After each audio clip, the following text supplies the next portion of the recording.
Can You Catch a Mermaid? By Jane Ray.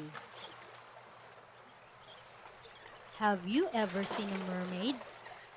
Have you ever seen a shimmering tail and some strands of greeny gold hair turning in the water?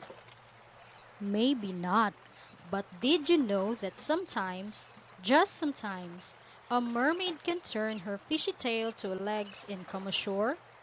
As long as she keeps hold of something from her ocean home, she can return to the water. But if she should lose that something, she is trapped on land forever. This is the story of Eliza, who really did see a mermaid. Eliza lived with her father Tom, who was a fisherman. Just him and her, comfortable and close, taking care of each other. "You are my little dolphin," he would say, holding Eliza tight in his arms like the harbor walls protecting the little boats. Eliza was shy and liked to play by herself, searching in rock pools and collecting pebbles and shells.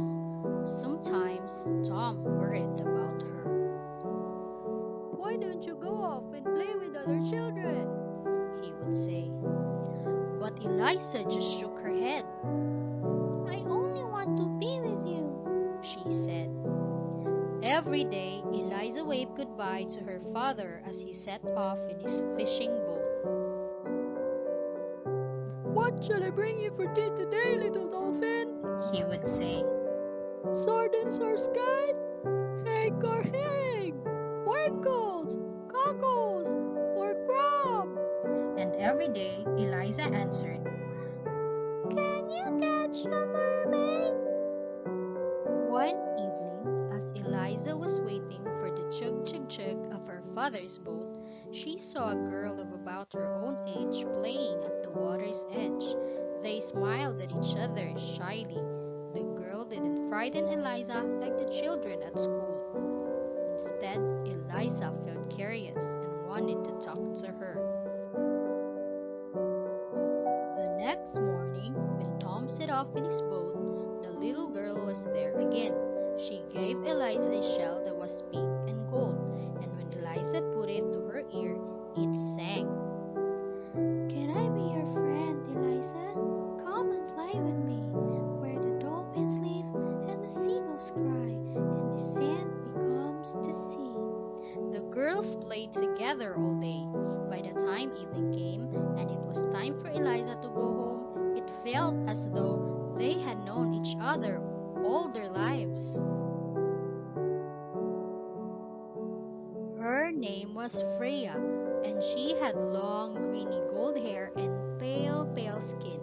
Her eyes were the color of stormy seas, and all about her was the scent of salt and rock pools. Around her neck, she carried a beautiful little mirror, inlaid with pieces of coral and mother of pearl. "Sing with me, Eliza," Freya called, and she thought Eliza's song so beautiful that they had to be shared. "Dance with me, Eliza," she said, and they danced together like a sea breeze. Eliza didn't know where Freya came from or where she went to at night. Sometimes she was there, and sometimes she wasn't. And then Eliza was as lonely as the sandpiper. But one morning, Eliza found Freya crying, running up and down at the water's edge, wringing her hands. "I've lost my mirror. It's gone. It's gone. Oh, please help me to find it. Please, for I can go home without it. Without it, I can never go home." And then Eliza realized who Freya was. Tom had told Eliza all about the mermaids, how they can come onto land and go back into the sea if they keep something special from their ocean home with them.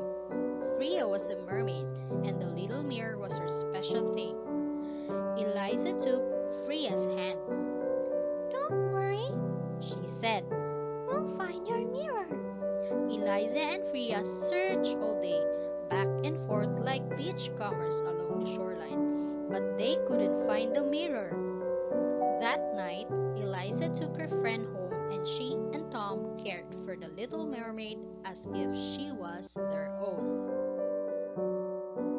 Deep in the ocean, Freya's mother was looking for her daughter, and when the waves whispered the terrible news that the mirror was lost and with it her child, her grief was great and unspeakable. Her little Freya. That night, terrible storms battered the coast where Freya was stranded.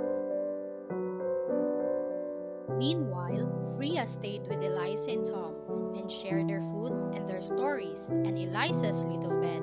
But Freya was unhappy. She fitted for her family and her ocean home. Every morning, she set out to search for the mirror. Now, Eliza had a secret.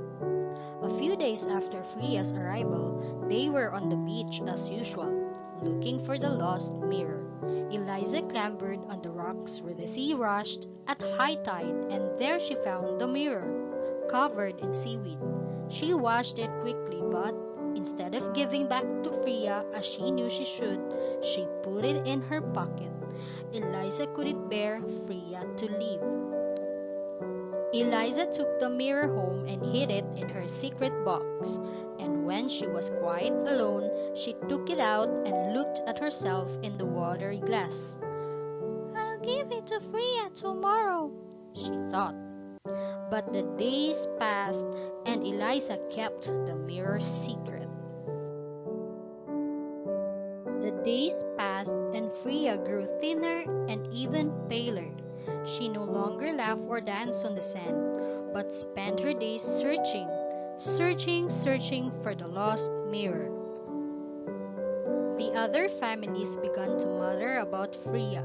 Their catches had dwindled to almost nothing since she had arrived, and now the weather was so dark and stormy, it was dangerous to put out to sea at all. One wild night, Eliza couldn't sleep.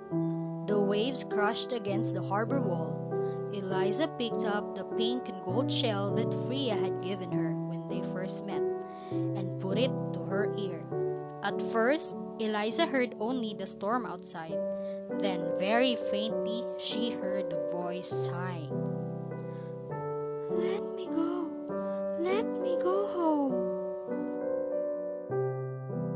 Eliza looked at Freya sleeping restlessly at her side. She knew what she must do. She crept to her hiding place, took out the mirror, and gently tucked it into Freya's hand. Then she climbed back into the bed and fell into a deep sleep. In the morning, the wind had dropped. Pale sunshine spilled into the room. Freya was gone. Tom set sail on a calm sea. Before he left, he held Eliza extra tight. "What shall I bring you today, my brave little dolphin?" Eliza smiled, a sad little smile. But that day, Tom came back with the nets full of fish, and from then on, the village fishing nets were always full, and Tom's was the fullest of all.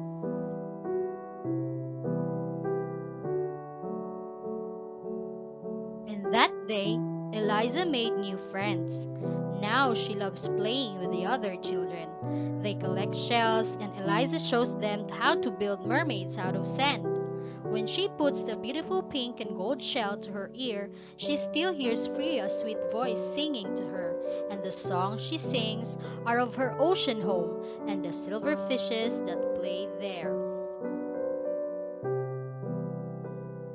And sometimes, in still rock pools or in the deep green ocean, when Eliza is out in Tom's boat, she thinks she sees Freya smiling up at her through the water.